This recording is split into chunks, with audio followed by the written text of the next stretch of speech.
warahmatullahi wabarakatuh. Yang saya hormati Bapak Wakasek Kurikulum mewakili Kepala SMK Negeri 1 Mamuju. Yang saya hormati Bapak Ibu peserta diseminasi, terima kasih atas kehadirannya untuk menghadiri acara seminar atau diseminasi kami untuk aksi nyata modul 1.4 Pendidikan Guru Penggerak Rekomendasi Angkatan 7 Balai Guru Penggerak Provinsi Sumatera Selatan atas nama 1 Bapak Lalu Tuhiryadi dan 2 saya sendiri Jurniati. Ya, sebelum kita memulai acara, kita sebaiknya berdoa menurut agama dan kepercayaan kita masing-masing, dan doa akan dipimpin langsung oleh Bapak Lalu Tuhiryadi. Kepada Bapak kami persilakan. Assalamualaikum warahmatullahi wabarakatuh. Yang kami hormati Bapak Wakasek Kurikulum, yang kami hormati rekan sesama CGP Rekomendasi sekaligus sebagai fasilitator di BGP Sumatera Selatan, yang kami hormati Bapak Ibu Guru yang sudah berkenan hadir di acara desiminasi muatan inti dari modul 1.4 yang akan kami laksanakan sebentar. Baik, Bapak Ibu, sebelum kita memulai kegiatan ini, marilah kita menundukkan hati dan pikiran kita sejenak, memanjatkan doa kepada Tuhan Yang Maha Kuasa agar kegiatan kita berjalan lancar dari mulai sehingga berakhirnya. Untuk doa, saya akan pimpin secara Islami, yang lain silahkan menyesuaikan. Bismillahirrahmanirrahim. Allahumma shalli ala sayyidina Muhammad wa ala ali sayyidina Muhammad. Allahumma shalli ala sayyidina Muhammad wa ala ali sayyidina Muhammad. Allahumma shalli ala sayyidina Muhammad wa ala ali sayyidina Muhammad. Rabbi zidni ilma warzuqni fahma. Rabbi zidni ilma warzuqni fahma. Rabbi shrah li sadri wa yassir li amri wa hlul 'uqdatam min lisani yafqahu qawli. Rabbana atina fid dunya hasanah wa fil akhirati hasanah wa qina adzabannar. Wassallallahu ala sayyidina Muhammad wa ala alihi ajma'in. Subhana rabbika rabbil izzati amma yasifun wa salamun alal mursalin walhamdulillahi rabbil alamin. Al-Fatihah. Sekian, assalamualaikum warahmatullahi wabarakatuh. Terima kasih kepada Pak Lalu atas perkenannya membacakan doa sebelum kita memulai kegiatan. Bapak Ibu sekalian, dengan mengucapkan Bismillahirrahmanirrahim, acara diseminasi aksi nyata modul 1.4 pada pagi menjelang siang hari ini kita akan mulai dengan memberikan kesempatan kepada Bapak Wakasek Kurikulum mewakili kepala sekolah untuk memberikan sambutan sekaligus membuka acara diseminasi aksi nyata ini secara resmi. Kepada Bapak Nur Jayadin kami persilakan. Terima kasih. Bismillahirrahmanirrahim. Assalamualaikum warahmatullahi wabarakatuh. Alhamdulillahirrahmanirrahim. Wa bihi nasta'in wa ala umuri dunya waddin. Wassalatu wassalamu ala asyrafil anbiya'i wal mursalin wa ala alihi wa sahbihi ajma'in. Amma ba'd. Yang terhormat para calon guru penggerak Rekomendasi Angkatan 7, Bapak Ibu yang berbahagia, alhamdulillah puji dan syukur kita panjatkan kehadirat Allah SWT atas limpahan rahmat dan karunia-Nya, kesehatan yang diberikan kepada kita, umur yang panjang sehingga kita bisa hadir memenuhi undangan diseminasi aksi nyata modul 1.4 Pendidikan Guru Penggerak Rekognisi Angkatan 7 Balai Guru Penggerak Provinsi Sumatera Selatan.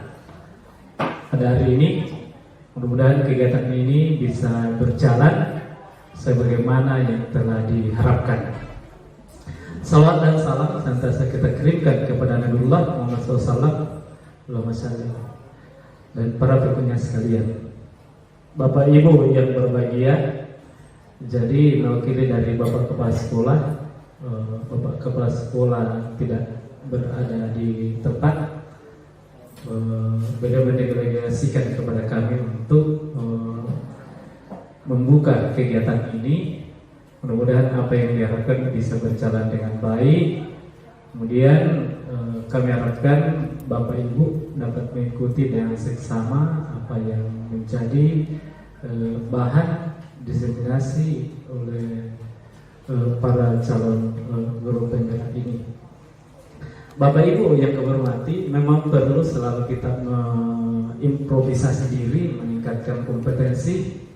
Tidak, kalau kita hanya mengandalkan kompetensi yang dibawa sejak kita S1 dulu, maka kita sepertinya akan ketinggalan dari peserta didik kita. Perlu kita menambah wawasan kompetensi kita menyesuaikan dengan perkembangan yang ada.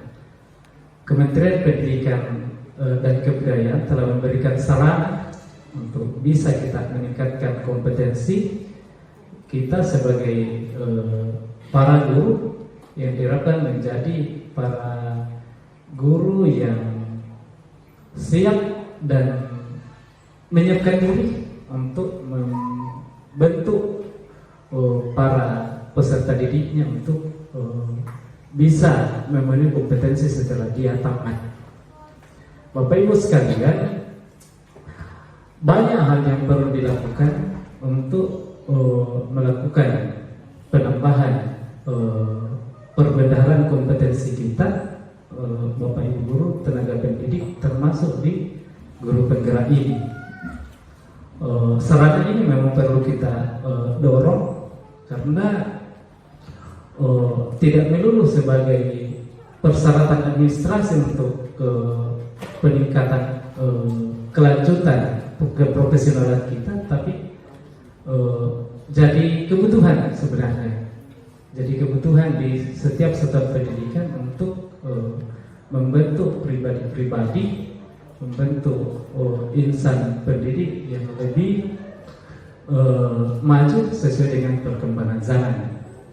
Jadi pada kesempatan ini kami menyampaikan dengan mengucapkan Bismillahirrahmanirrahim. Diseminasi ini kami buka dengan resmi. Sekian, billahi taufiq wal hidayah. Wassalamualaikum warahmatullahi wabarakatuh. Ya, terima kasih kepada Bapak Nur Jayadi, SSI.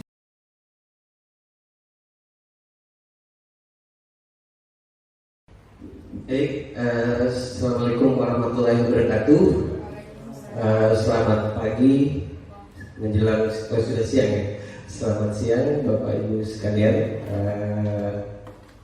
Terima kasih atas kesediaan Bapak Ibu guru untuk hadir mengikuti diseminasi kami.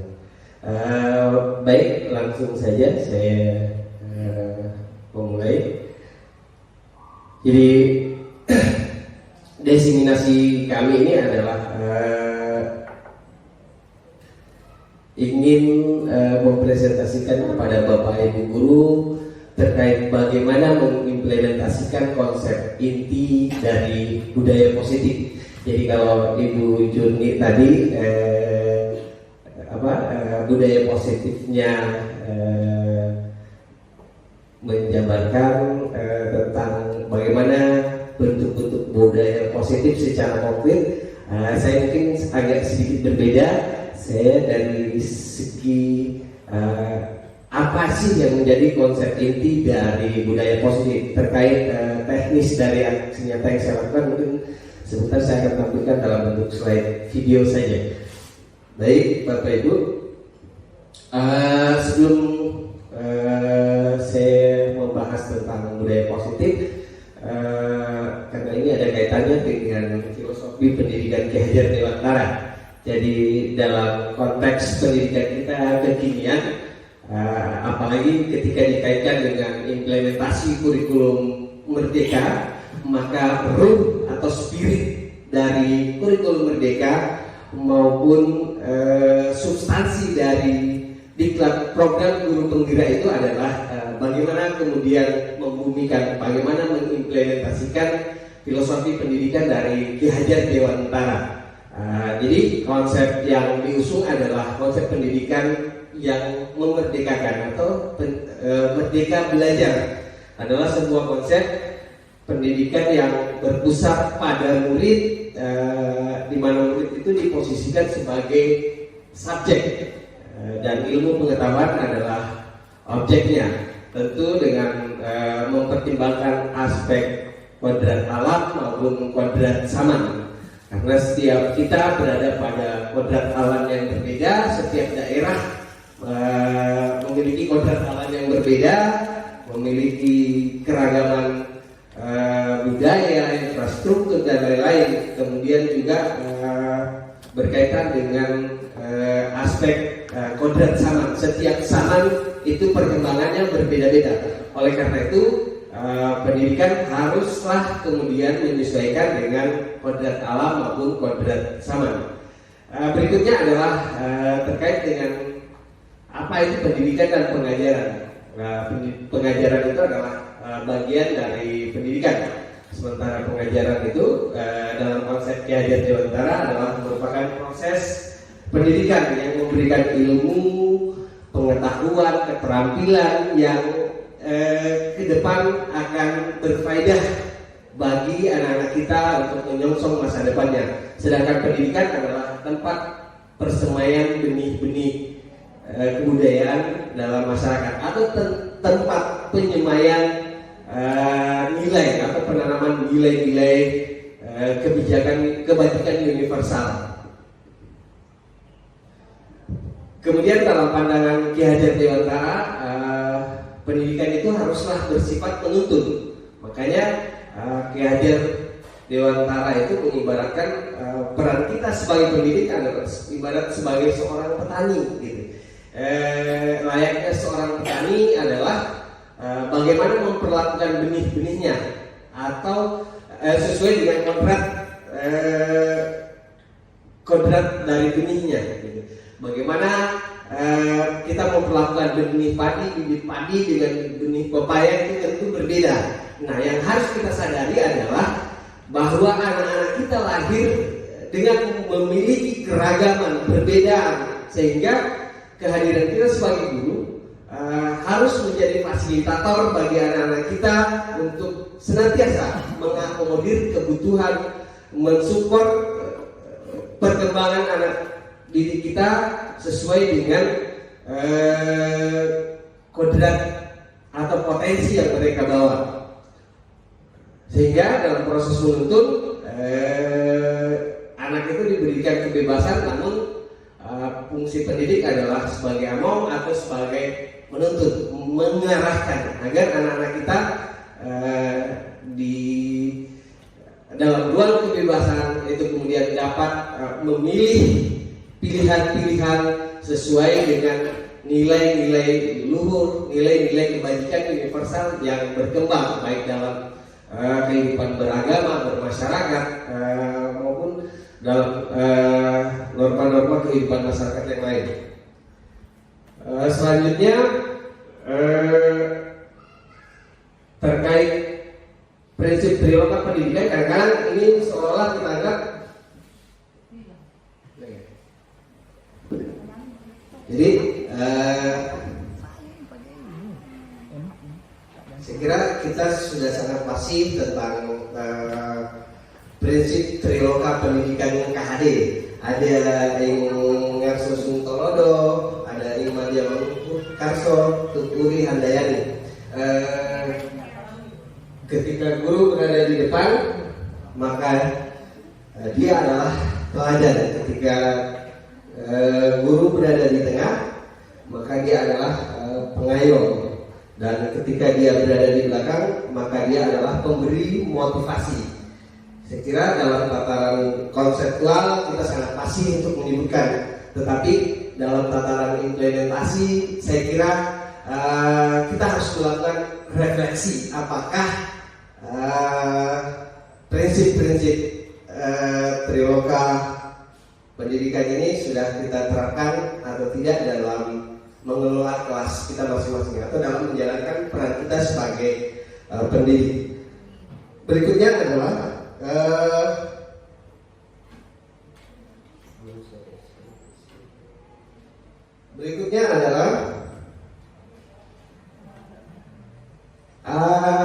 yang ingin dicapai dari bagaimana kita menerapkan budaya positif adalah terbangunnya ciri profil pelajar Pancasila pada diri peserta didik kita.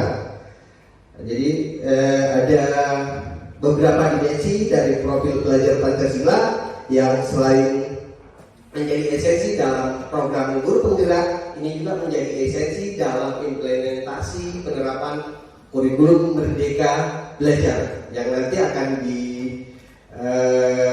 konkretkan dalam bentuk proyek pelajar Pancasila ketika Bapak Ibu sudah mengimplementasikan kurikulum Merdeka.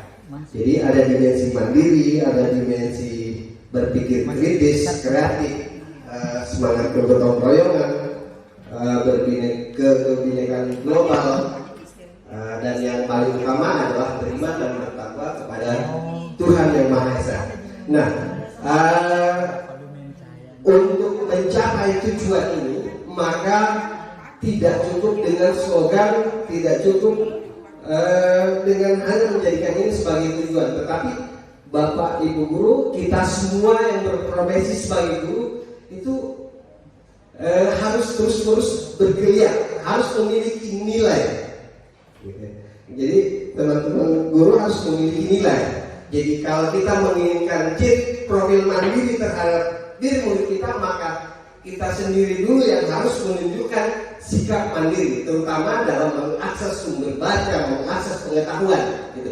Karena bagaimana mungkin kita mau memberikan motivasi terhadap peserta didik kita untuk mandiri dalam mengakses sumber belajar, apalagi dengan konteks pendidikan kita hari ini, guru bukanlah satu-satunya sumber belajar.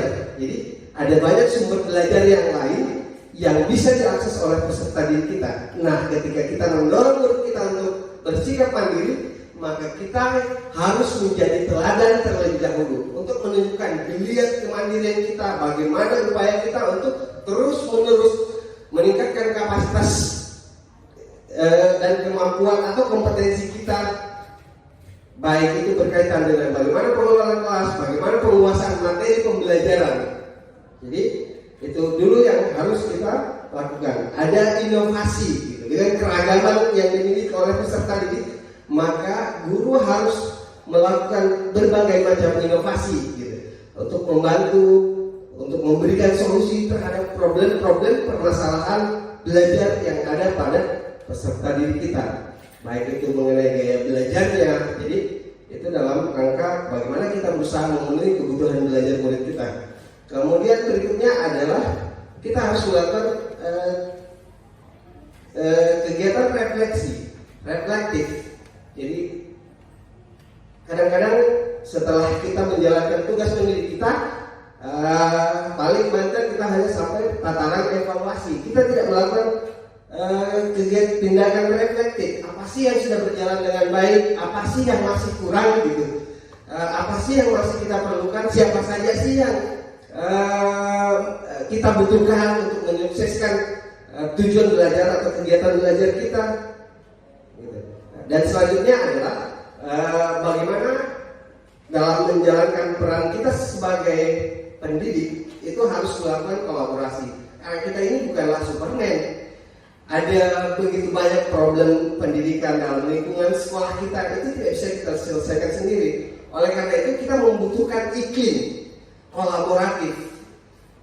Kita membangun iklim kolaborasi setidaknya dalam hal penguasaan materi pelajaran yang kita ajarkan gitu. Sesama guru matematika misalnya, sesama guru bahasa Inggris, apalagi kalau misalnya pelajaran produktif yang tingkat kemajuannya sangat pesat, sehingga tidak semua tentang produktif saya tahu misalnya. Oleh karena itu butuh kolaborasi dengan teman-teman yang lain gitu, atau berbagi materi gitu, sehingga kita bisa saling melengkapi. Apa yang saya tidak kuasai, saya bisa belajar dari rekan guru yang lain. Inilah pentingnya kegiatan kolaborasi, dan ini adalah rangkaian dari membangun iklim budaya positif dalam lingkungan sekolah kita. Jadi iklim budaya positif itu tidak hanya tertuju pada murid, tetapi juga bisa tertuju kepada guru. Bagaimana kita membangun iklim budaya positif? Tentu endingnya adalah ketika guru kompeten melalui aktivitas kolaborasi, maka itu bisa berdampak pada peningkatan proses dan kualitas pembelajaran di kelas kita masing-masing. Yang terakhir adalah bagaimana kita menunjukkan keberpihakan kita pada murid. Gitu. Jadi ini secara umum saja, karena fokus kita adalah di budaya positif. Selanjutnya ini saya ulas saja sedikit. Selain nilai, guru juga harus memiliki peran. Jadi peran kita sebagai pendidik adalah sebagai pemimpin pembelajaran. Kita harus mendorong proses kolaborasi. Kemudian kita harus menumbuhkan kepemimpinan murid atau student agensi lewat budaya positif yang kita stimulus ke siswa dalam bentuk kegiatan keagamaan, kegiatan macam-macam lah yang kita bisa lakukan. Kemudian kita bisa menjadi coaching bagi guru dan murid, kemudian menggerakkan komunitas praktisi. Oke, selanjutnya saya bermasuk ke konsep-konsep inti tentang budaya positif. Sebelum masuk ke situ, saya ingin mengajak Bapak Ibu untuk mensimulasikan. Ini terkait dengan bagaimana perubahan paradigmatik dari stimulus respon ke teori kontrol. Jadi boleh Bapak Ibu berpasangan, bisa sebagai A, sebagai B, gitu. Jadi satu yang sebagai A tugasnya adalah sini, ya. Tugasnya adalah mengepalkan satu tangan. Silakan, kepalkan satu tangan.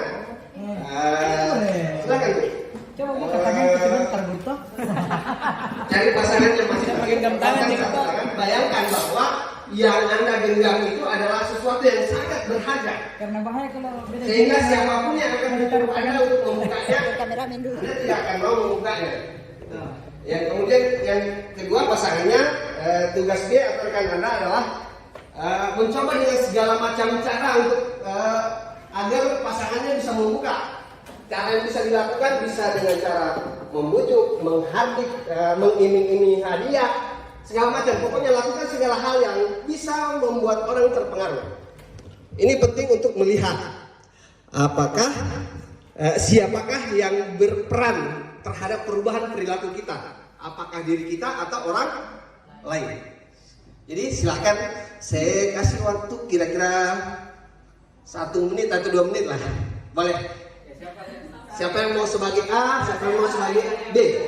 Jadi yang sebagai A itu mindsetnya adalah di genggamannya adalah sesuatu yang sangat berharga dan tidak akan diperlihatkan kepada siapapun.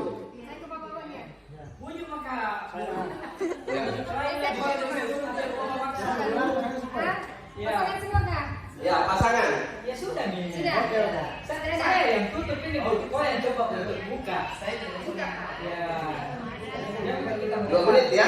2 menit. Apa dibilang? Silakan bisa menghardik, membujuk, menawarkan hadiah, mengelus-elus kalau boleh supaya buka tangan gitu.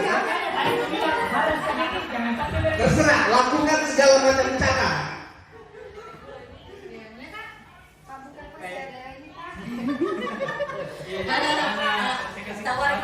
Oke, setengah menit lagi. Bisa memaksa juga, bisa dihardik, bisa dipaksa. Ya, bisa. Terserah, lakukan cara yang penting. Dia membuka kepala tangannya. Oke, waktu habis. Ada yang berhasil? Cepat atau lambat hasilnya akan sama. Tidak, beda.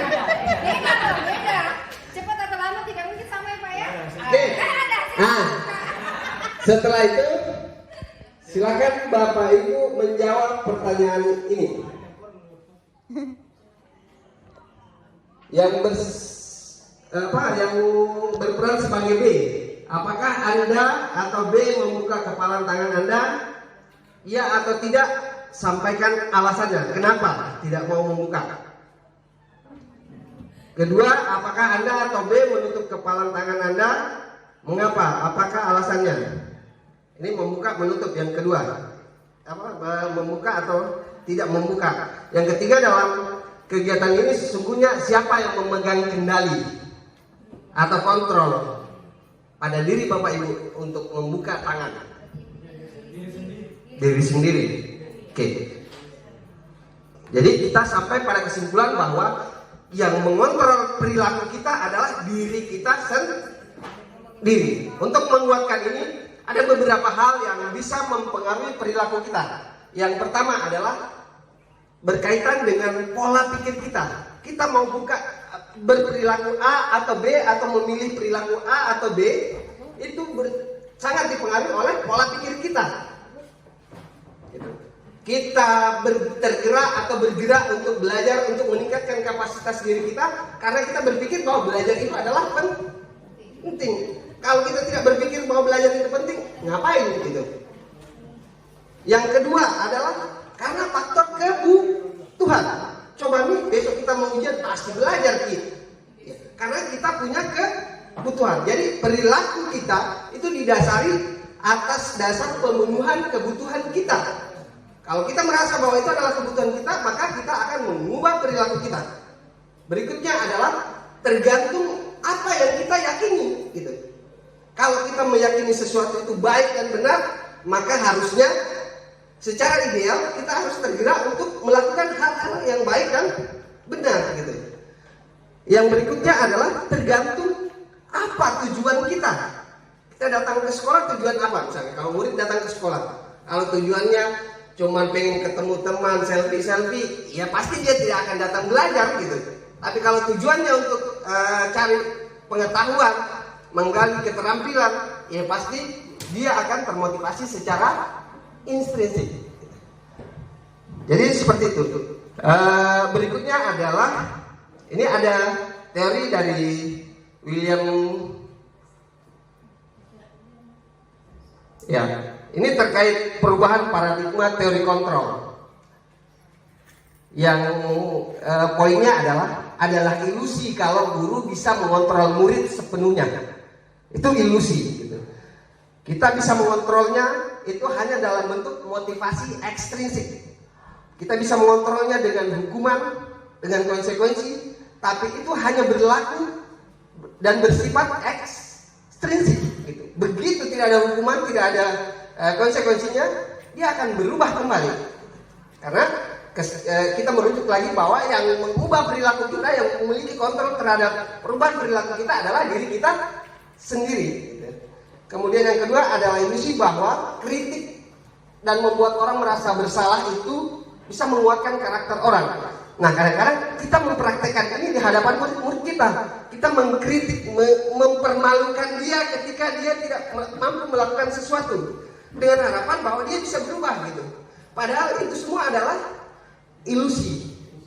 Itu adalah kekeliruan kita. Yang ada adalah ketika kita mengkritik, mempermalukan kita, membuat kondisinya jadi tidak stabil. Dia merasa tidak berguna gitu.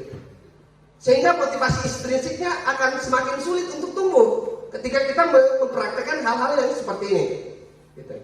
Jadi berikutnya adalah ilusi bahwa semua penguatan positif itu efektif dan bermanfaat. Penguatan positif itu bisa dalam bentuk pujian, bisa dalam bentuk hadiah, penghargaan dan sebagainya gitu. Tapi lagi-lagi itu sifatnya sementara, ekstrinsik, dari luar gitu. Yang terakhir adalah ilusi bahwa orang dewasa itu memiliki hak untuk memaksa. Nah, kadang-kadang karena kita merasa sebagai orang dewasa, merasa sebagai guru, atau di rumah kita merasa sebagai orang tua, kita merasa berhak untuk memaksa anak-anak gitu. Yang boleh jadi ketika dia ikut dengan paksaan yang kita lakukan, itu tidak didasari oleh motivasi ekstrinsiknya, tapi karena takut misalnya. ya? Ini adalah hal-hal yang selama ini mungkin kalau mau disebut kekeliruan boleh jadi gitu, karena kita melakukan hal-hal yang tidak menumbuhkan motivasi intrinsik pada diri murid kita, anak-anak kita di rumah gitu. Jadi ini sekilas tentang perubahan paradigmatik. Jadi kita sampai pada kesimpulan bahwa yang memiliki kontrol terhadap diri kita adalah diri kita. Kemudian konsep perubahan stimulus respon ke teori kontrol. Jadi ada dua bagiannya. Kalau stimulus respon, kalau kita menggunakan paradigma stimulus respon, maka kita akan mencoba untuk mengubah orang agar berpandangan sama dengan kita. Gitu. Nah, kalau di kolom teori kontrolnya adalah kita berusaha memahami pandangan orang lain tentang dunia, tentang apa yang dia pahami. Gitu. Karena setiap orang itu memiliki perbedaan pandangan, perbedaan pola pikir, perbedaan tujuan dan sebagainya. Sehingga kita tidak harus merubah orang lain menjadi sama pandangannya dengan kita. Gitu. Yang berikutnya adalah perilaku buruk dilihat sebagai sesuatu kesalahan. Gitu. Jadi kita seringkali melihat perilaku buruk yang dilakukan oleh murid kita itu adalah kesalahan, dan kemudian kita melakukan judgement. Salah kok memang. Gitu. Atau yang paling fatal ada bodoh kok memang misalnya. Sementara dalam teori kontrolnya bahwa semua perilaku yang dilakukan oleh seseorang itu memiliki tujuan. Kenapa dia lakukan itu? Karena ada tujuannya. Sehingga tidak selamanya apa yang salah itu dipandang sebagai sebuah kesalahan, tetapi kita membantu untuk mengubah tujuannya. Itu yang harus kita lakukan. Berikutnya adalah orang lain bisa mengontrol saya atau saya bisa mengontrol orang lain. Nah, tadi kita sudah buktikan bahwa kecil sekali kemungkinannya orang lain bisa mengontrol diri kita. Kitalah yang kemudian memutuskan memilih A, B, C dan seterusnya. Gitu. Mau orang bilang surga kalau kita tidak tertarik, ya tidaklah. Gitu. Jadi kecil sekali kemungkinannya orang lain mengontrol diri kita atau kita mengontrol orang lain. Atau kalaupun kita bisa mengontrol orang lain, itu sifatnya hanyalah sementara. Karena ada faktornya, ketika faktornya hilang maka kita tidak bisa lagi mengontrol. Atau ketika dia menyadari bahwa kita sedang mengontrol dia, maka kontrol itu akan perlahan hilang. Gitu. Selanjutnya adalah pemaksaan ada pada suatu saat bujukan yang gagal. Nah, kadang-kadang ketika kita berusaha membujuk, memberi penghargaan, memberi hadiah, gagal kita memujuk, maka saatnya lah kita menunjukkan pemaksaan kadang-kadang, baik itu terhadap anak kita, siswa kita, gitu. Jengkel mungkin. Ya. Kemudian model berpikir menang kalah. Jadi kalau salah saya benar, gitu. Tapi kalau di teori kontrolnya, di kolom teori kontrolnya adalah kita berusaha membuka ruang dialog, mencari solusinya apa sih, gitu. Sebentar kita akan buktikan lewat simulasi teori kontrol juga ada. Cuman yang saya buat itu keyakinan kelas dengan penerapan segitiga restitusi. Selanjutnya adalah poin inti dari modul yang kami ingin desimulasikan. Yang pertama adalah tadi sudah stimulus perubahan dari paradigma stimulus respon ke teori kontrol. Yang kedua adalah makna disiplin positif. Ada hukuman, ada penghargaan. Nah, apa yang kita pahami sebagai disiplin positif selama ini adalah penegakan aturan, gitu. Kita mau mendisiplinkan murid kita di sekolah, maka kita buat aturan atau tata tertib A, B, C, gitu. Sehingga ketika murid kita melanggar, maka kita beri hukuman. Yang kadang-kadang hukumannya itu tidak ada korelasinya dengan pelanggaran yang dia lakukan. Katakanlah murid kita terlambat masuk ke kelas, kita suruh push up. Apa relevansinya antara terlambat dengan push up? Kalaupun ada konsekuensi, harusnya misalnya muridnya dibuat membaca materi yang dia ketinggalan, gitu. Harusnya kan begitu, gitu. Jadi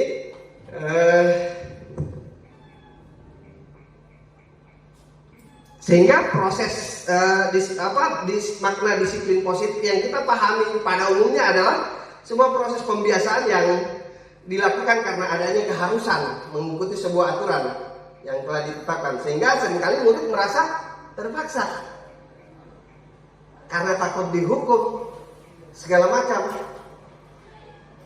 sehingga motivasinya lagi-lagi bersifat ekstrinsik.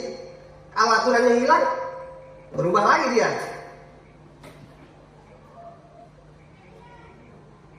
Sehingga dalam konsep disiplin positif dalam modul ini adalah bagaimana kita membangun sebuah iklim budaya positif yang di dalamnya ada partisipasi. Kita melibatkan partisipasi murid. Contoh misalnya, berikutnya ada ini sebentar saya lewatkan.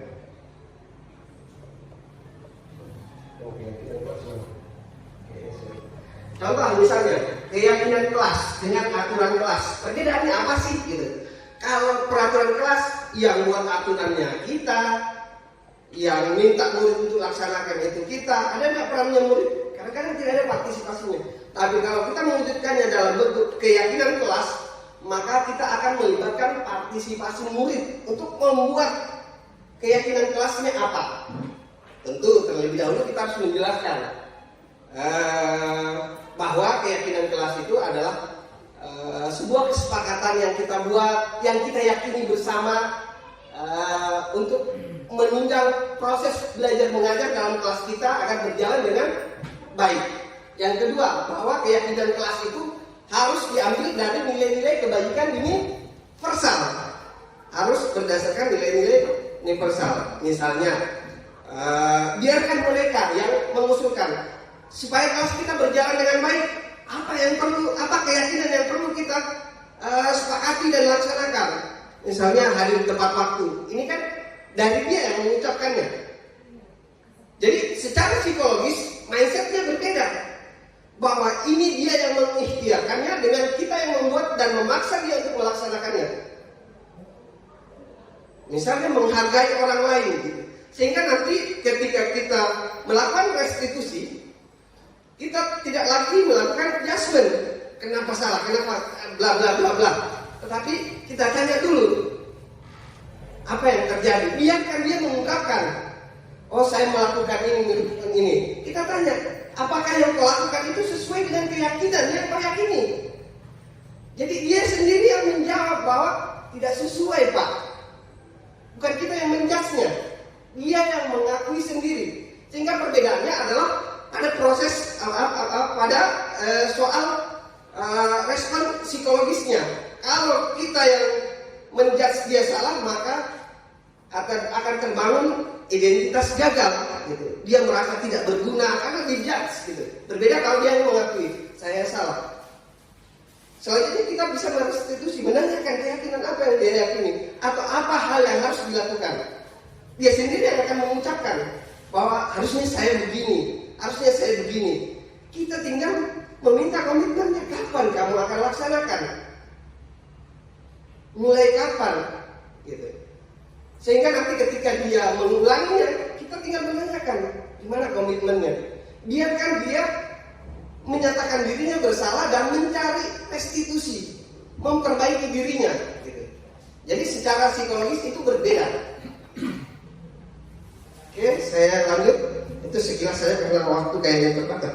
Selanjutnya bahwa kita berperilaku itu didasarkan atas kebutuhan murid kita. Kadang-kadang mungkin kita anggap menyimpang, sebagai pada hakikatnya dia melakukan perilaku itu untuk memenuhi kebutuhannya.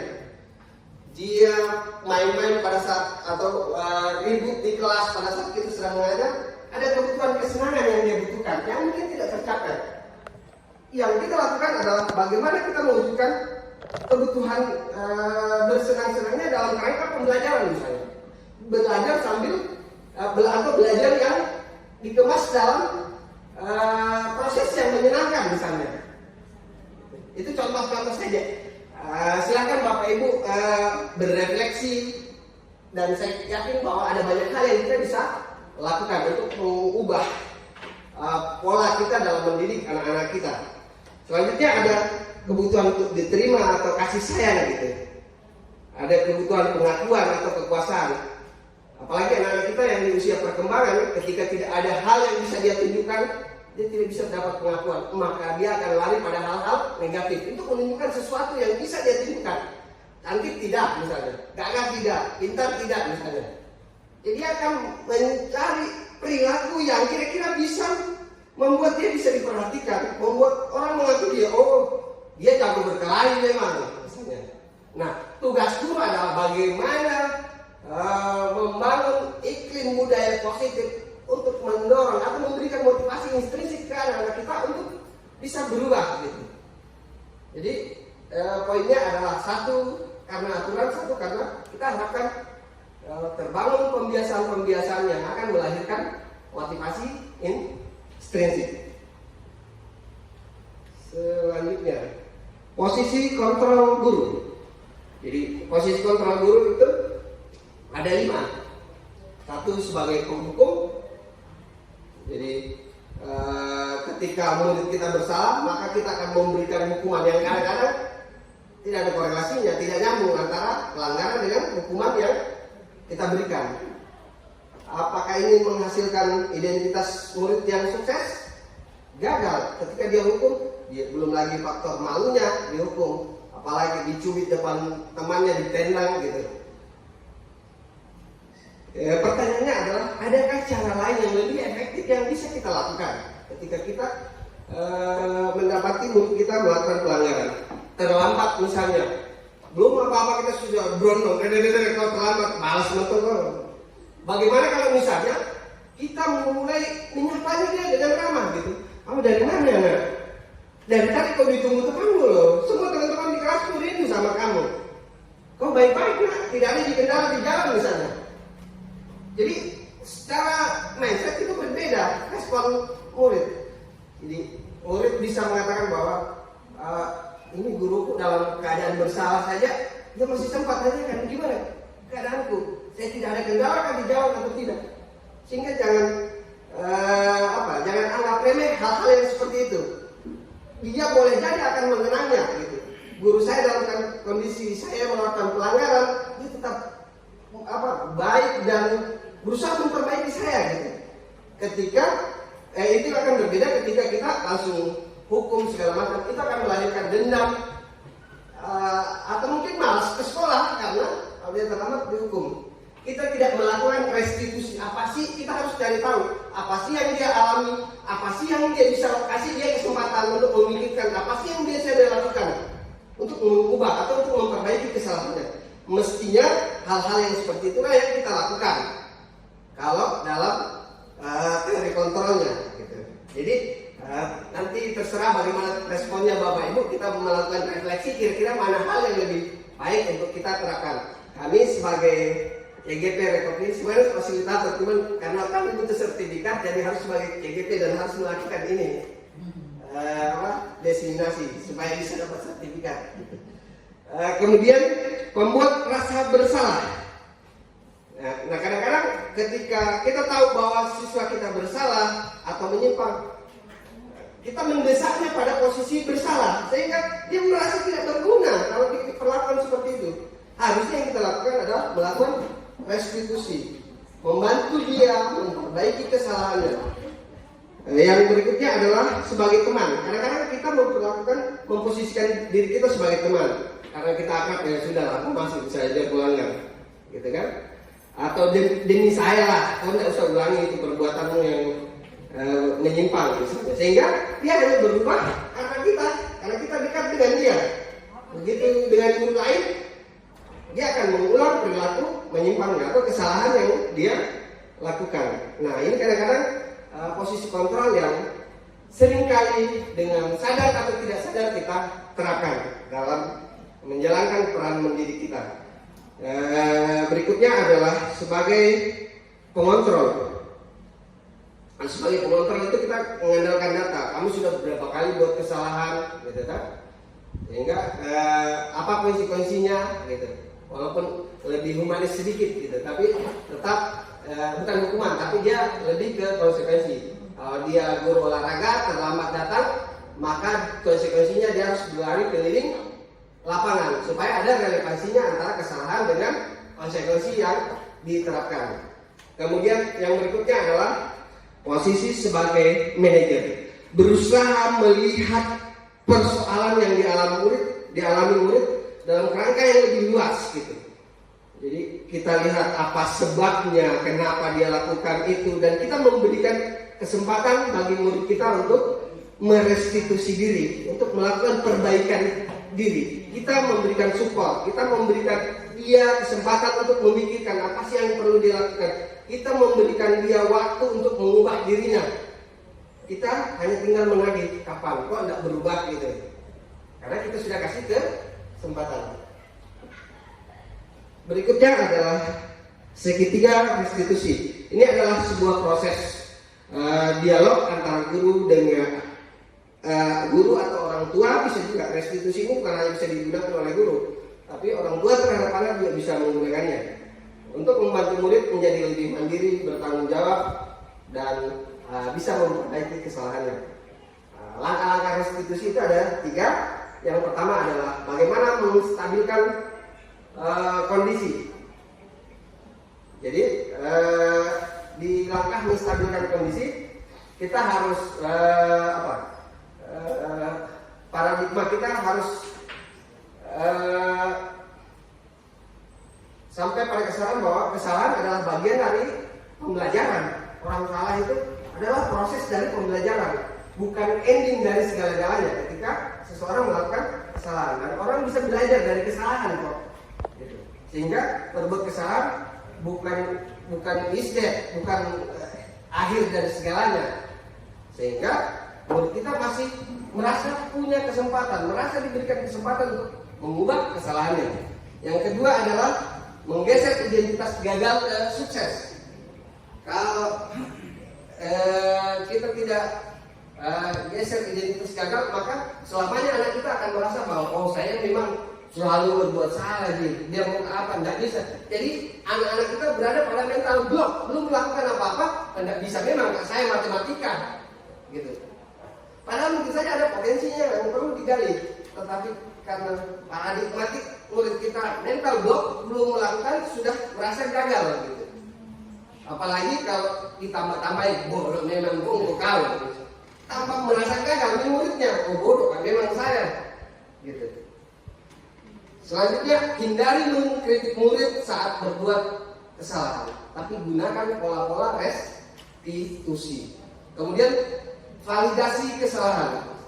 Kita harus sadar bahwa setiap perilaku adalah upaya untuk memenuhi kebutuhan. Sehingga yang harus kita lakukan adalah bagaimana mengarahkan agar dalam memenuhi kebutuhan murid-murid kita berada pada koridor yang sesuai dengan nilai-nilai kebajikan universal. Yang berikutnya adalah merubah paradigma stimulus respon ke paradigma proaktif. Kita proaktif gitu. Selama ini kan kadang-kadang siswa oh iya memang begitu dia. Tapi kalau kita menggunakan paradigma teori kontrol, maka kita akan proaktif. Kita akan proaktif untuk membantu dia, menanyakan mengapa apa yang terjadi, apa yang harus kamu lakukan untuk mengubah diri gitu. Kita lebih care, intinya kita lebih care pada murid kita untuk membantu merestitusinya. Kemudian mengenali dan mengakui kebutuhan murid. Jadi terkait 5 kebutuhan dasar tadi kita harus sadar bahwa perilaku murid itu atau perilaku seseorang itu sangat dipengaruhi oleh proses pemenuhan kebutuhan. Selanjutnya kita tidak menghindari pola-pola menghakimi. Apalagi kalau menjudge, menghakimi di depan teman-temannya, di depan umum, karena itu tidak akan mengubah apa-apa gitu. Selanjutnya adalah menanyakan keyakinan, karena pada dasarnya perilaku kita didasari pada apa yang kita yakini, sehingga kita gugah saja murid kita untuk melakukan apa yang dia yakini. Selanjutnya, saat kondisi sudah stabil dan perilaku telah divalidasi, maka murid telah siap untuk mengaitkannya dengan keyakinannya. Apakah masih ada? Kayaknya sudah tidak ada. Oke, sekian, salam bahagia. Selanjutnya mungkin saya putarkan saja video aksi nyata. Kalau yang satunya saya barukan dan kemudian selesai. Karena deadline-nya kemarin sampai 9 Maret ya Bu. Tahu-tahunya sampai 13 Maret. Mana saya mau berangkat lagi lusa ke Surabaya, jadi dadakan juga ini. Iya. Saya coba putarkan yang restitusinya mana? Restitusi. Dibantu media.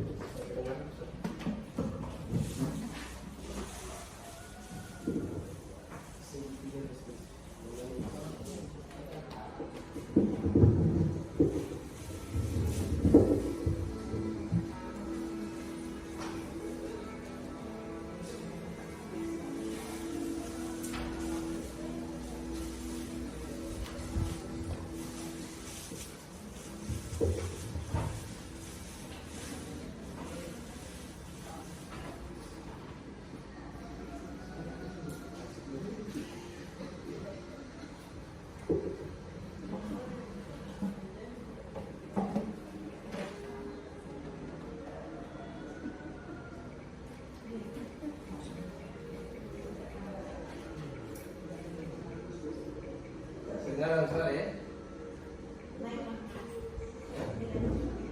Singapura.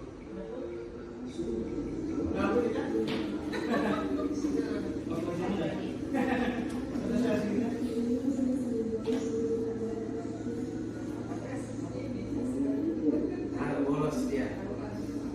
Jadi tanyakan dulu apa penyebab bolosnya.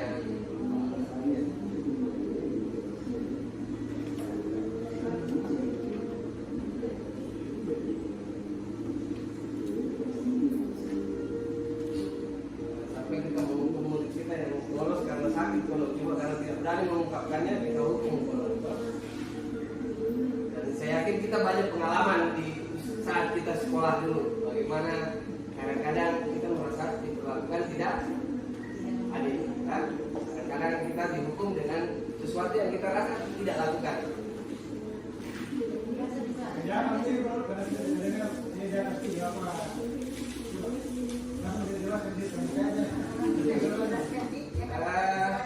Ini ada artinya, ada skenario. Ya.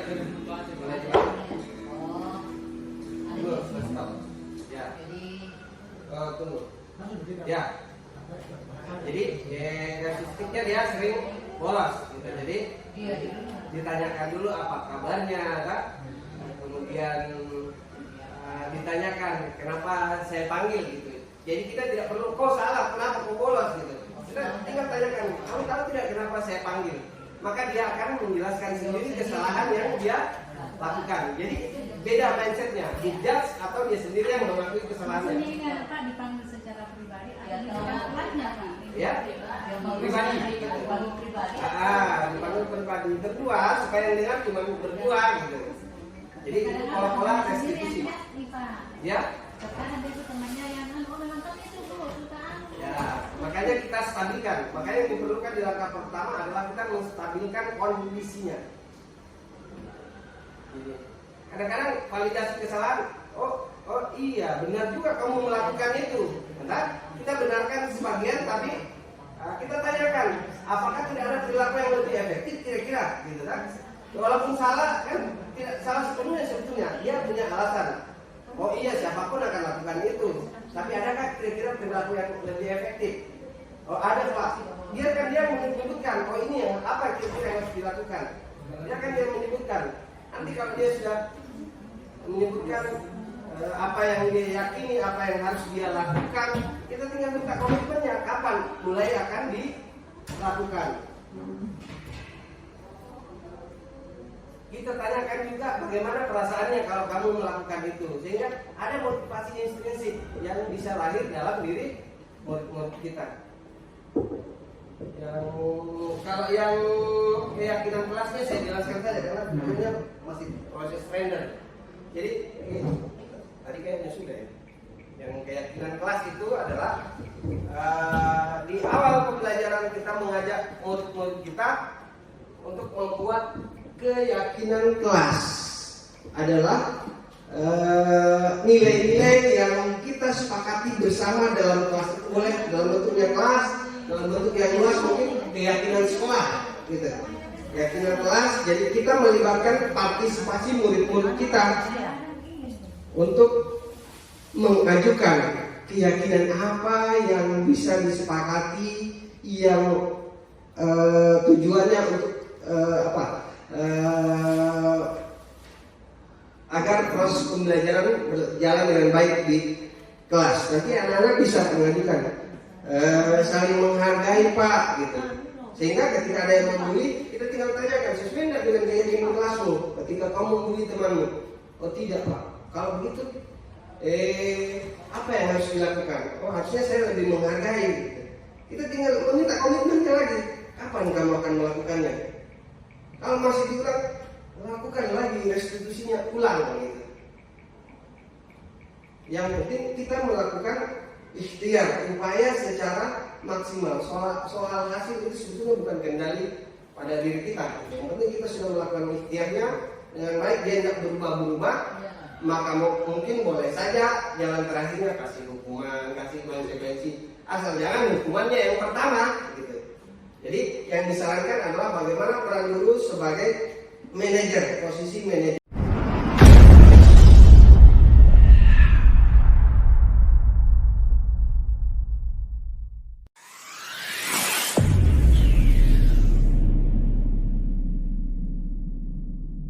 Assalamualaikum warahmatullahi wabarakatuh. Waalaikumsalam warahmatullahi wabarakatuh. Selamat siang. Apa kabar semua? Baik. Sudah sarapan semua baru ke sekolah?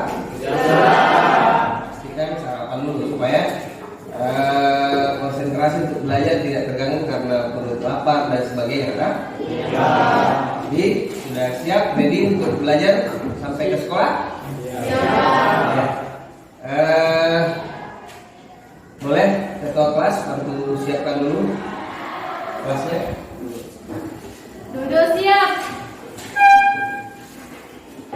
Sebelum belajar, marilah kita berdoa sesuai keyakinan kita masing-masing. Doa dimulai. Doa selesai. Bersalam kepada Bapak Guru. Assalamualaikum warahmatullahi wabarakatuh. Waalaikumsalam warahmatullahi wabarakatuh. Selamat siang.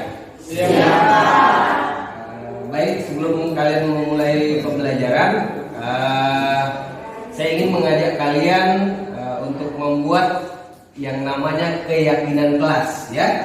Jadi sebelum kita mendiskusikan keyakinan kelas ini, saya ingin jelaskan apa itu keyakinan kelas. Keyakinan kelas itu adalah hal-hal yang kita akan sepakati, hal-hal yang kita akan anggap yang akan membuat proses belajar mengajar kalian berlangsung di kelas itu berjalan dengan baik. Oleh karena itu, muatan dari keyakinan kelas yang akan kita bahas adalah berkaitan dengan nilai-nilai kebajikan atau nilai-nilai atau hal-hal yang baik yang akan kita sepakati, yang akan menjadi kesepakatan kalian di dalam kelas, yang melibatkan kalian semua untuk mengusulkan kira-kira nilai-nilai kebajikan apa yang perlu kita sepakati supaya proses belajar mengajar yang ada di kelas kalian itu berjalan dengan baik. Jadi ini agak sedikit berbeda dengan peraturan kelas. Kalau peraturan kelas itu biasa kalian tidak dilibatkan untuk membuatnya, kan? Jadi perbedaannya dengan peraturan kelas, kalau peraturan kelas itu dibuat oleh sekolah atau guru, ditempel di kelas dan kalian wajib mentaatinya, dan ketika kalian melanggar atau tidak mentaatinya ada sanksi, ada konsekuensi, ada hukuman yang akan diberikan, tak? Biasanya.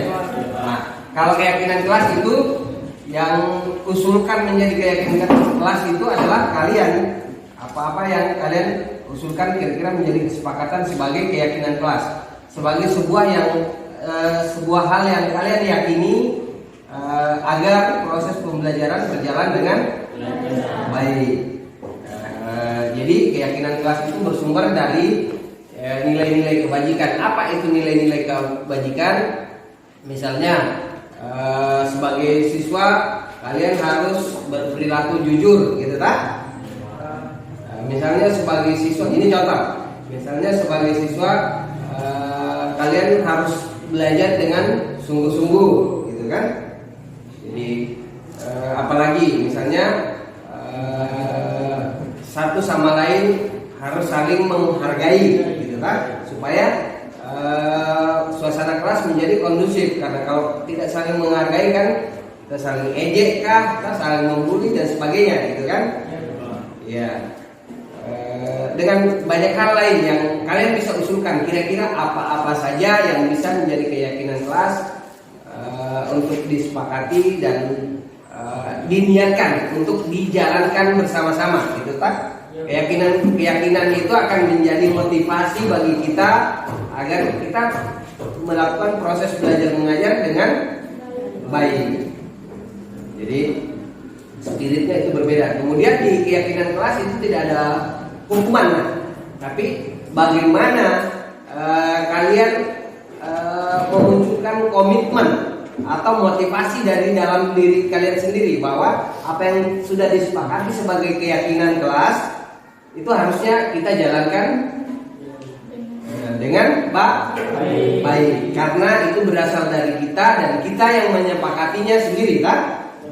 Dan semua keyakinan kelas itu kita jalankan itu bukan untuk siapa-siapa, tapi untuk diri kita. Kalau kita belajar dengan sungguh-sungguh, maka kita sendiri yang akan menuai hasil dari belajar sungguh-sungguh. Kalau kita menghargai orang, maka orang lain akan senang dengan diri kita, kan? Ya. Nah, kalau kita melakukan hal-hal yang mengandung nilai kebajikan, orang lain pasti akan senang, kan? Ya. Jadi saya kira begitu intinya ya, keyakinan kelas yang akan kita silahkan sebentar, saya akan tempelkan kertasnya, kemudian saya akan bagikan kertas untuk kalian tulis. Boleh 1, 2 kira-kira nilai-nilai kebajikan apa yang perlu kita usulkan. Nah, oke, saya bagikan, silakan tolong bagikan.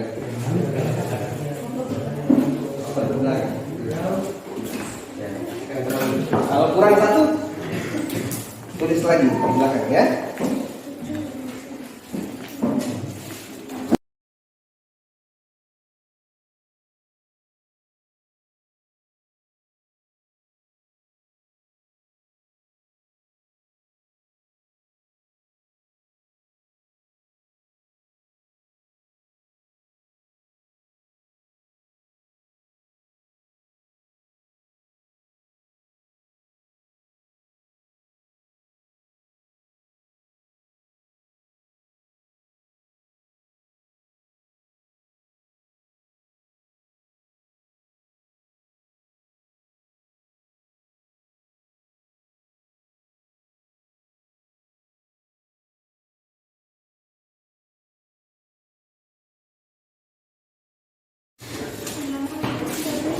Oke, sambil menunggu kita petakan ya apa-apa yang sama.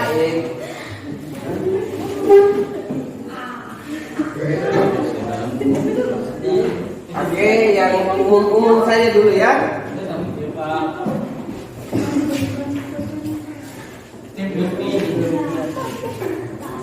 Ya, ada saya lihat bersikap jujur. Jadi kita ada yang usulkan bersikap jujur, disepakati atau tidak? Disepakati. Kalau disepakati, jadi saya tuliskan keyakinan kelas.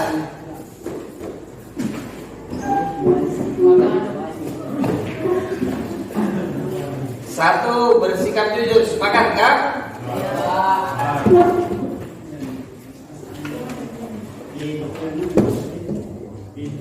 Oke. Yang kedua,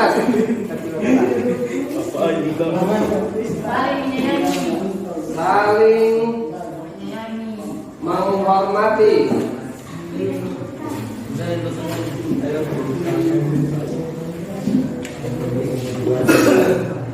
Atau menghargai boleh kan? Saling menghormati, saling menghargai. Disepakati? Disepakati. Ya. Apalagi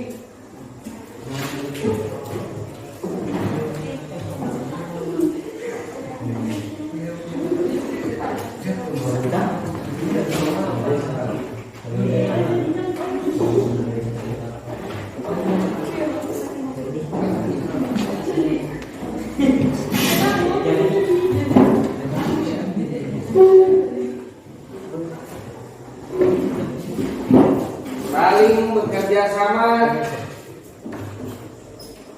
Ini disepakati saling bekerja sama dan saling membantu.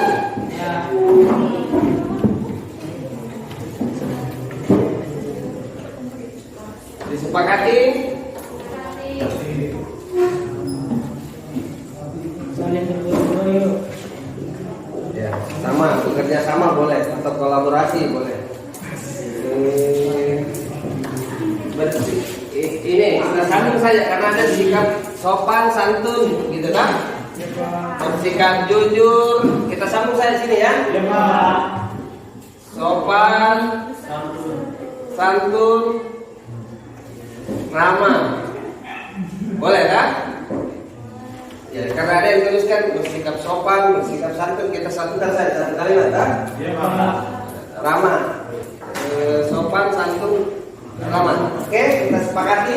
Ya, Pak. Jadi jujur, sopan, santun, ramah. Jadi mulai senyum. Jadi mulai kalau ini sudah disepakati nanti sering-sering senyum ya. Oke, selanjutnya menjaga kebersihan.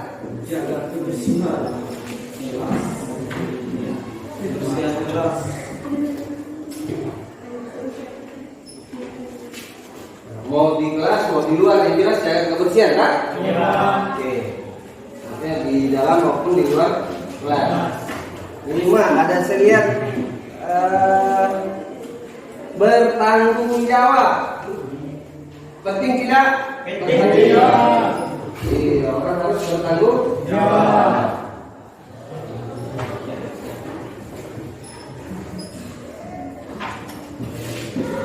Apalagi ada yang menuliskan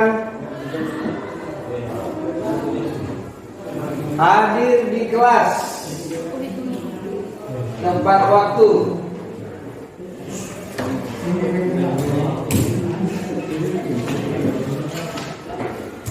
Ini kalian semua yang usulkan, sepakat ini?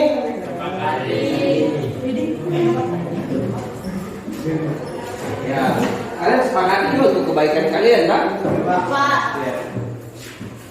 Saling membantu sudah ada, saling membantu sudah ada, kerjasama dan saling membantu. Ada kita? Apalagi saling menghargai sudah, bersikap jujur, menjaga kebersihan. Toleransi, bersikap toleransi. Berarti tidak bisa menghargai keyakinan orang lain? Ya, Pak. Oke, berarti kita sepakati ya? Ya, Pak. Bersikap toleransi. Apalagi belajar dengan sungguh-sungguh. Kita sepakati.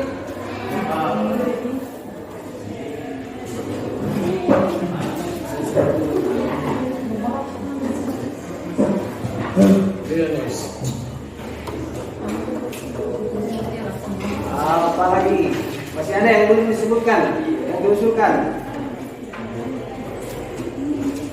Jadi tidak mengejek teman. Kalau sudah menghargai sudah pasti kita tidak mengejek orang kan, atau tidak membuli kan. Jadi sudah terakomodir ya yang mengusulkan. Tidak saling membuli. Pasti ini tidak saling membuli kalau saling menghargai kan. Ya, Pak. Saling bergotong-royong.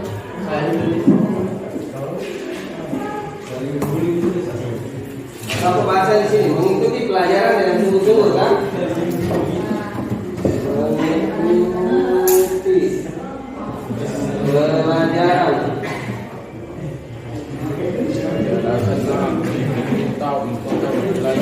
Dengan sungguh-sungguh, apalagi tidak saling membenci. Disiplin. Ini tambahkan saja, ada disiplin juga sini, Dik. Jujur, disiplin, sopan. Tambahkan saja di sini ya.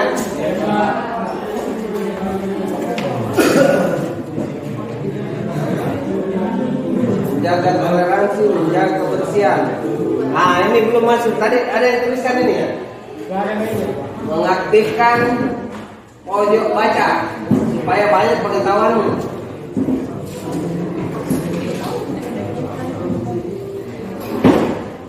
Disepakati? Ya, Pak.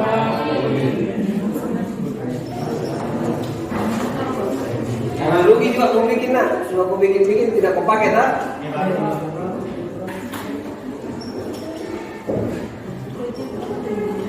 Apa lagi yang belum? Ada yang belum disebutkan?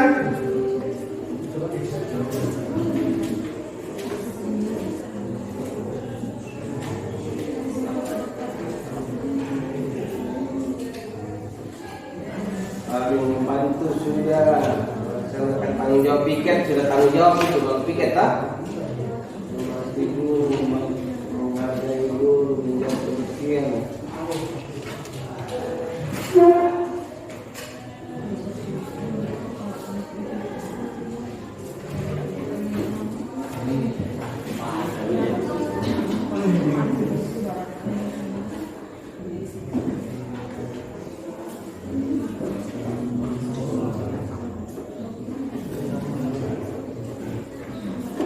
Mematuhi tata tertib, tapi bukan tata tertib namanya.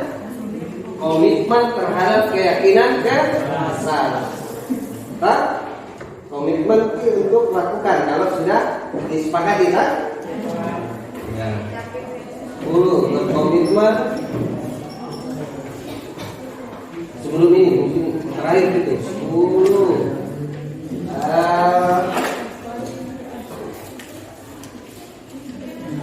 supaya tidak bising kayaknya menjaga kenyamanan keamanan kelas Dit. Menjaga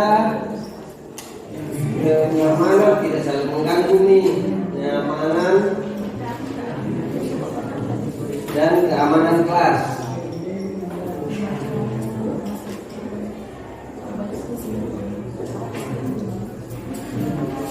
Lagi supaya tidak keluar masuk seenaknya mungkin perlu minta izin tak? Nah, meminta izin jika ada keperluan di luar kelas.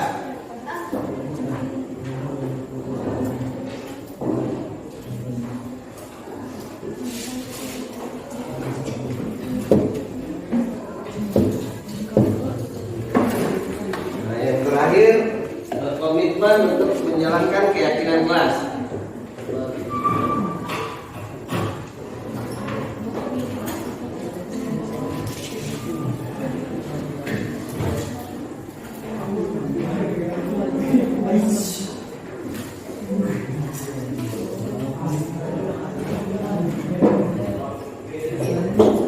Oke, ini kita sepakati. Jadi masih ada yang belum dituliskan di sini, yang kalian sudah tulis di sini. Apakah ada yang terlewatkan? Apa lagi? Apa nak yang belum? Yang kalian usulkan ini berdasarkan yang kalian usulkan, nak? Ada yang belum dituliskan usulannya? Atau sudah semua? Jadi kalau sudah semua, ini boleh dipoto ketua kelas. Silakan tulis nanti yang rapi, pakai kertas ini aja ya. Jadi ditempel di kelas ya. Sebagai nilai atau kesepakatan yang akan kita jalankan secara bersama-sama. Tak? Supaya ada motivasi kita. Karena kenapa? Kita butuh keyakinan. Nah, yang mengubah perilaku kita dipengaruhi oleh beberapa hal. Yang pertama adalah tergantung pola pikir kita. Kenapa kita malas belajar? Karena di pola pikir kita tidak merasa bahwa belajar itu adalah hal yang penting. Kalau di pikiran kita mengatakan belajar itu adalah hal yang penting, belajar itu bisa mengubah kehidupan saya, belajar itu bisa mencerahkan masa depan saya, maka pasti kita akan rajin belajar karena kita yakin, gitu kan? Ya, Pak. Yang kedua adalah Yang mengubah perilaku kita adalah tergantung apa yang kita yakini. Kalau kita merasa bahwa atau kita yakini bahwa belajar itu adalah sesuatu hal yang baik, maka pasti kita akan lakukan sesuai dengan apa yang kita yakini. Masa iya kita yakini baik kita tidak lakukan, kan? Masa iya kita yakini buruk tapi kita lakukan, kan? Jadi itu sudah dua, kan? Satu tadi pola pikir, yang kedua adalah apa yang kita ya. Yang ketiga adalah apa yang menjadi tujuan. Jadi apa yang menjadi tujuan kalian datang ke sini? Benarkah bahwa tujuan kalian untuk belajar, untuk menimba ilmu, untuk datang ke sekolah? Ya. Kalau benar, maka harusnya kalian berperilaku sesuai dengan tujuannya. Karena kalau kita tidak berperilaku sesuai dengan tujuan kita, rugi kita datang ke sini, nak, kan? Mau belajar, mau dapat ilmu, karena kita tidak berperilaku sesuai dengan tujuan kita, maka sia-sialah yang kita lakukan. Kita tidak dapatkan apa yang kita inginkan atau apa yang menjadi tujuan. Jadi saya kira begitu ya. Sehingga kita membutuhkan keyakinan kelas supaya ada hal yang menjadi kontrol bagi kita untuk kembali pada apa yang kita yakini. Karena logikanya harusnya apa yang kita yakini, maka itulah yang kita lakukan. Kalau Anda lakukan berarti kau tidak yakini, kan? Nah, sekarang pertanyaannya, kalian yakini tidak bahwa semua yang ada di sini adalah hal-hal yang akan berdampak baik bagi kalian? Yakini. Nanti kalau diyakini berarti kita masuk ke poin 11, berkomitmen untuk menjalankan kelas demi kebaikan kalian. Masa iya kalau kalian punya pengetahuan luas, punya keterampilan sukses, saya mendapat manfaatnya, hati kalian, tak? Siapa yang bangga? Pasti orang tua kalian yang bangga juga, tak? Kalau kalian berprestasi, kalau kalian bisa dibanggakan, kalian bisa menunjukkan prestasi, ya pasti akan membanggakan bagi kalian dan orang tua kalian. Ada yang tak kepengen banggakan orang tua? Paling tidak banggakanlah dirimu sendiri. Paling tidak buatlah dirimu percaya diri bahwa saya ini orang yang bisa diandalkan. Gitu lah. Oke? Jadi kita kelas, kita. Ya. Jadi ini boleh bantu foto. Nanti ini dibuka saja. Ini kan sudah tak dipindahkan. Nanti boleh bantu siapa yang bagus tulisannya dituliskan. Jadi sesuaikan tulisannya dengan kertasnya, Dik. Boleh pakai apa? Spidol warna-warni supaya menarik, gitu kan? Tuliskan. Bagus tuh. Bisa juga di sini. Itu sampingnya. Taruh di depan biar kelihatan keyakinan. Itu namanya keyakinan. Supaya dilaksanakan, Pak. Memang tugas kami adalah merubah mindset para guru-guru, walaupun kami sendiri sementara proses juga.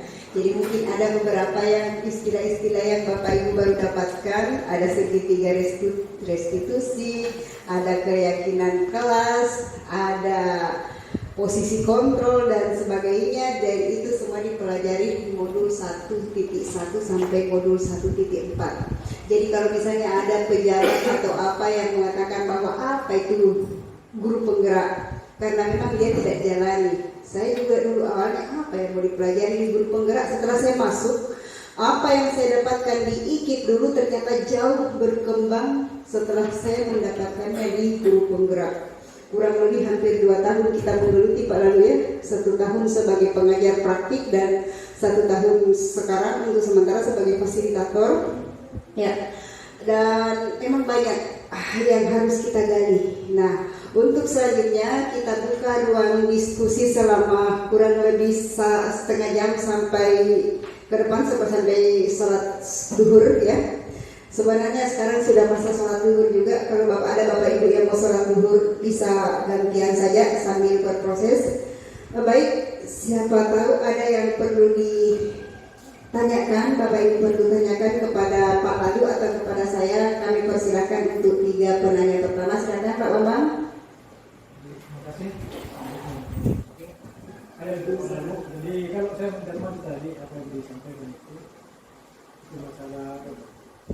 solusi ya, solusi. Jadi kalau saya tarik yang menyerangnya tadi ini, sebetulnya tidak keluar dari apa yang sudah kita lakukan selama ini, yaitu penguatan positif dan penguatan negatif.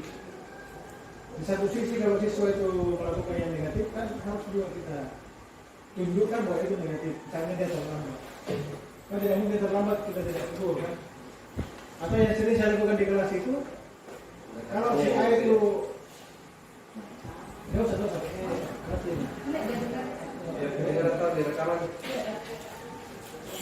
ini masih terus ini ke sampai ke masuk. Apa di sini ya? Cap dari sini. Ya. Jadi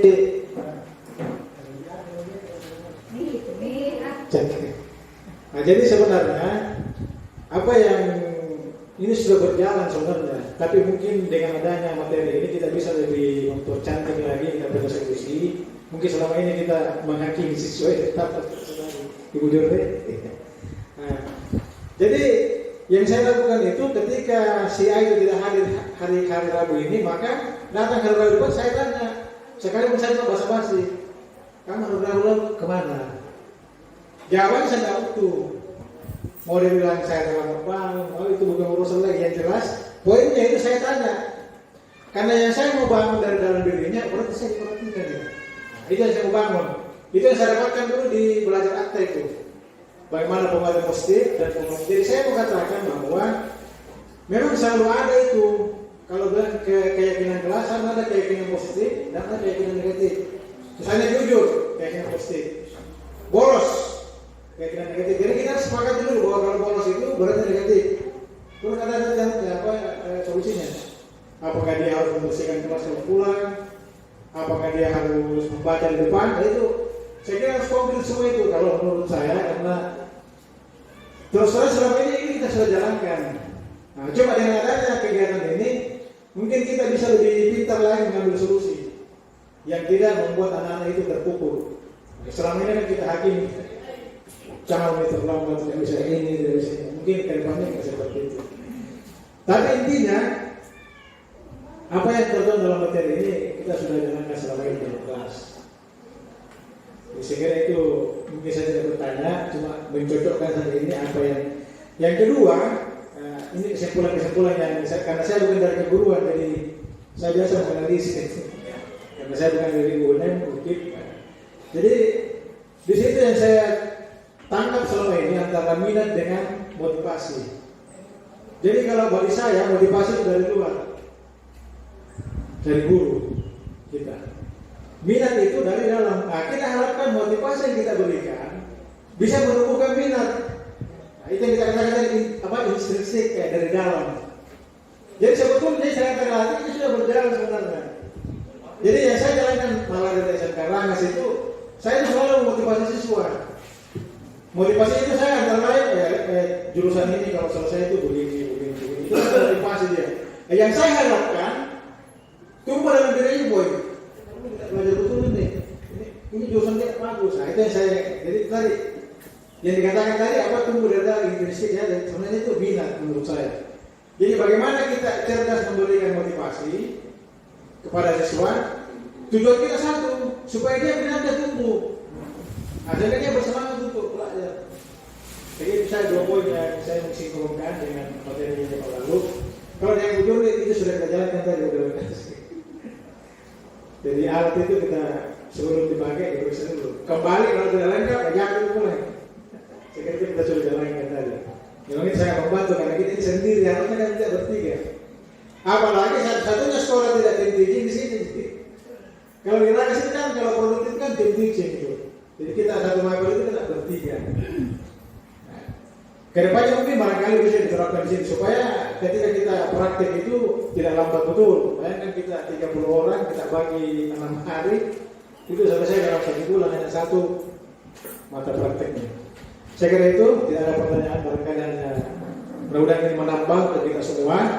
Terima kasih. Assalamualaikum warahmatullahi wabarakatuh. Bisa saya tambahan Bu? Oke. Ini hanya tambahan, tadi juga saya tidak sepenuhnya ikut, cuma yang saya mau tambahkan ini begini Bu. Di sekolah kita ini kan juga jarang adakan kegiatan, ya kan? kayak seperti ini. Kayaknya kalau menurut saya ini penting sekali yang kita lakukan ini. Dan paling tidak ada feedbacknya. Oh, selama ini kadang-kadang kita merasa mengajar itu kita sudah benar, ya kan? Atau bisa jadi dengan ada kegiatan seperti ini, apa yang saya kurang, saya tahu. Oh, ternyata harus seperti ini. Nah, kita ini kan bukan manusia sempurna, sudah perfect gitu, mau apa yang kita lakukan sudah bisa semua. Tapi kan mudah-mudahan kedepannya kayaknya bukan hari ini aja Bu, bisa mungkin kapan kita bikin lagi jadwal gitu kan. Paling tidak kita bisa membahas atau bertukar pikiran apa sih yang harus kita capai nanti buat siswa kita ke depan.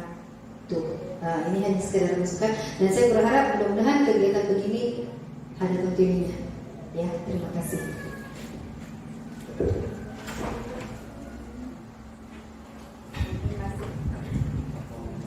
Ada sekalian saya kita bahas sebelum istirahat kalau masih ada. Kita sharing-sharing ya. Ya, kita sering-sering. Kami juga bukan orang hebat-hebat gimana karena kita ya sebentar mendalami modul. Cuma memang dari 5 posisi kontrol tadi itu, ya silakan sambil istirahat juga tidak apa-apa. Ya, jadi dari 5 posisi kontrol yang dijelaskan oleh Pak Lalu itu semuanya sebenarnya bisa diterapkan. Tidak harus restitusi. Cuma memang ada anak yang butuhnya direstitusi. Diyakinkan bahwa dirinya merasa bersalah menurutnya sendiri, bukan kita yang menjustis dia merasa bersalah. Oh dia sendiri, oh betul, memang saya salah itu tadi dan saya tidak akan lakukan lagi. Ya, jadi kita hanya menanyakan, kita hanya mengcoaching dia.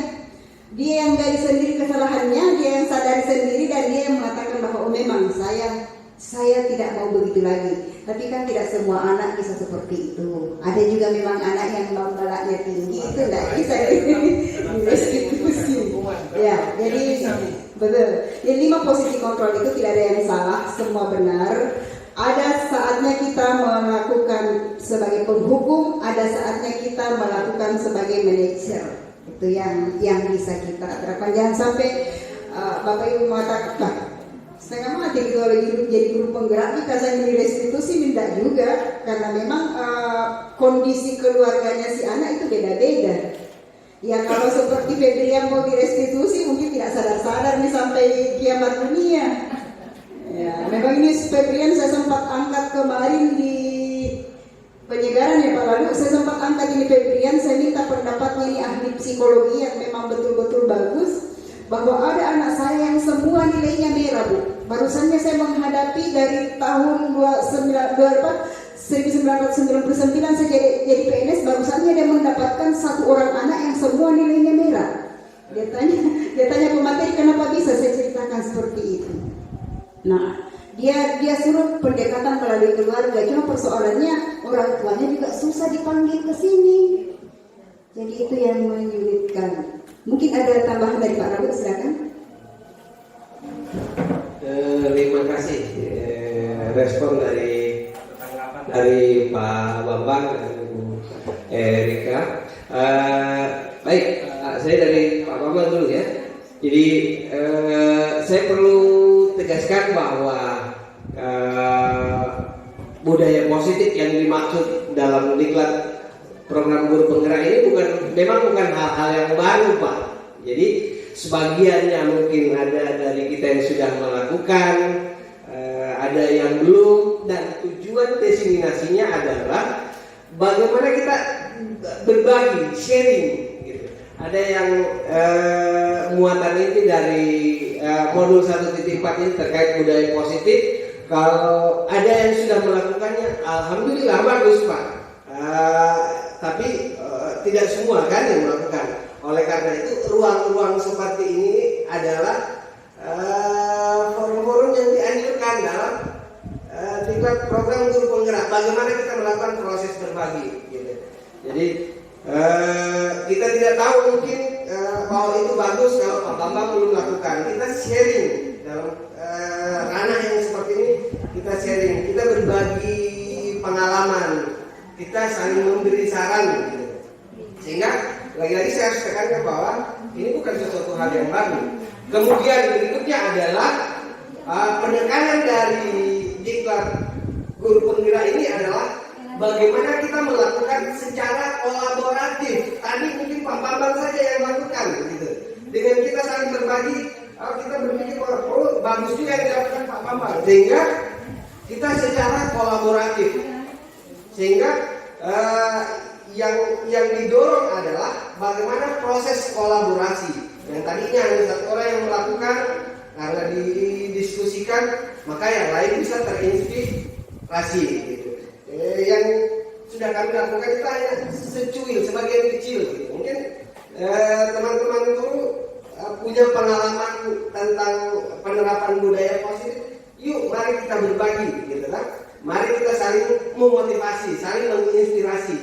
Kalau yang dilakukan Bu Arpa sudah bagus, saya juga mau lakukan itu gitu. Sehingga ada proses berbagi pengalaman atau proses kolaborasi. Karena kita tidak bisa merubah apa-apa kalau sendiri Bapak Ibu. Kita harus berada pada itu kolaborasi. Makanya guru penggerak itu diharuskan membuat komunitas praktisi sebagai ruang untuk berbagi, bukan hanya dalam hal pengelolaan kelas, tapi dalam hal berbagi penguasaan materi juga boleh gitu. Pelatihan sesama rumpun mata pelajaran. Nah itulah yang kita inisiasi dalam bagaimana menciptakan budaya positif baik pada ranah guru maupun pada ranah murid. Ya nanti mungkin akan lebih konkret lagi kalau sinergi lagi dengan proyek pelajaran Pancasila. Kalau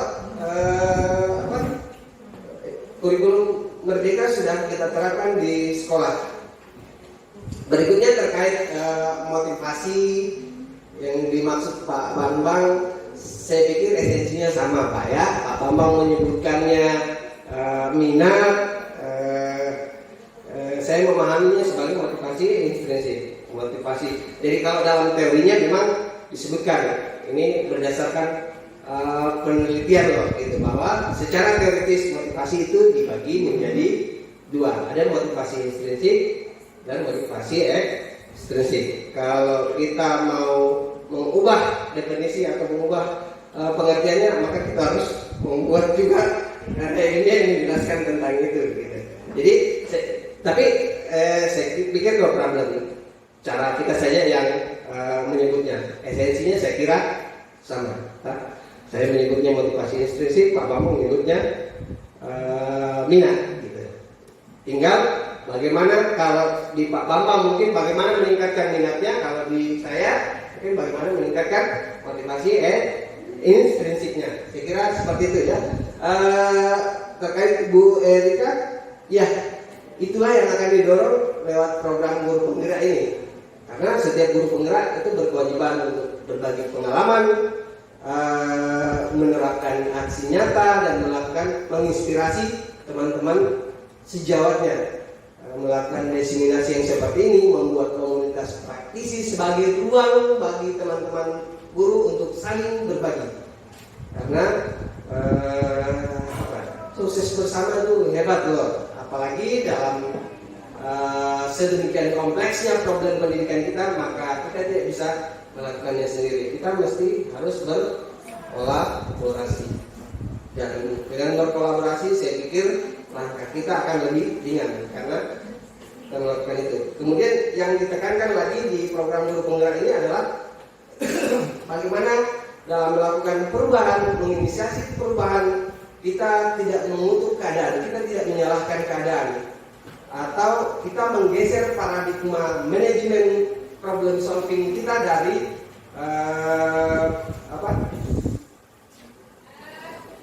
analisis SWOT ke inquiry apresiatif. Jadi kalau di analisis SWOT kita mencari apa masalahnya. Setelah kita tahu masalahnya, belum tentu kita bisa pecahkan masalahnya. Kalau menggunakan pendekatan inquiry apresiatif, maka kita tidak terpaku pada masalahnya, tetapi kita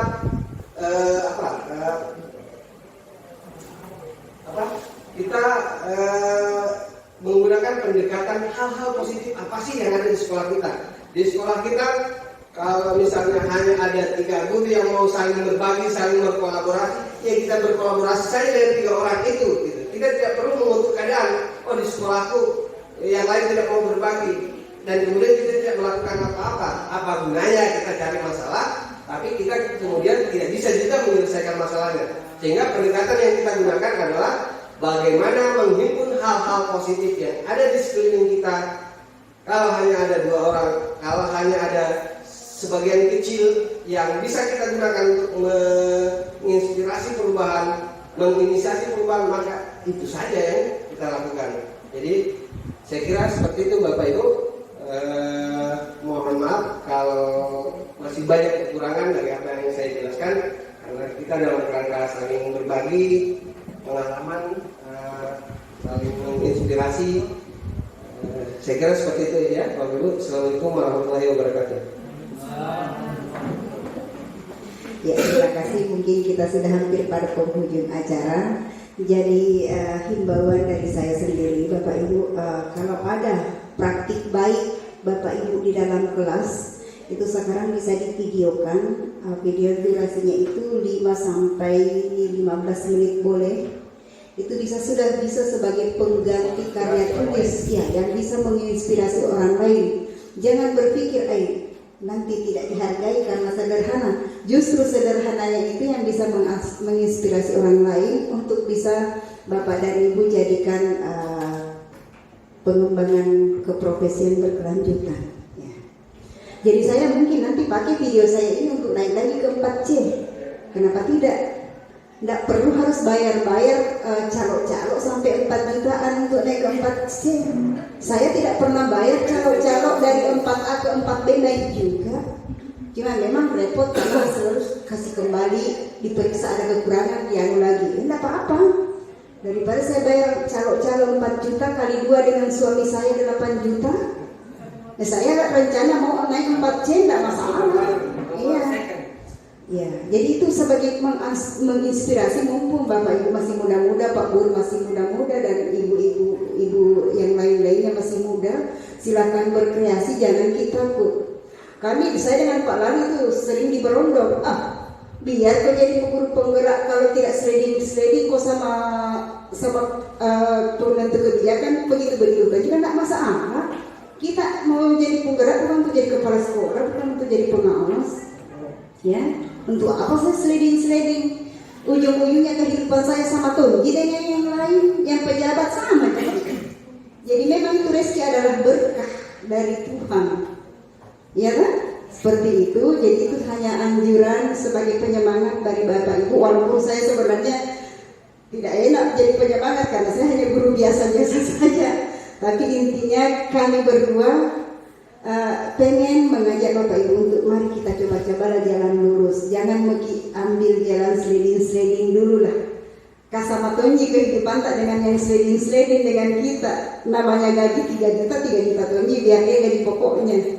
Iya, namanya tunjangan itu tidak terlalu berkah juga.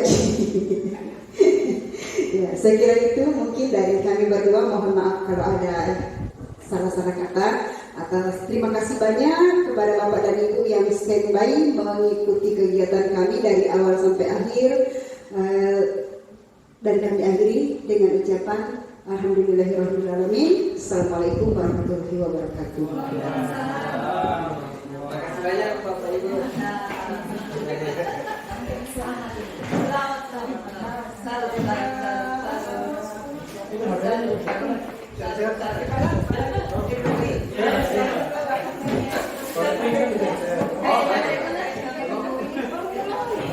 Siapa tahu ada yang berminat masuk JGB lagi.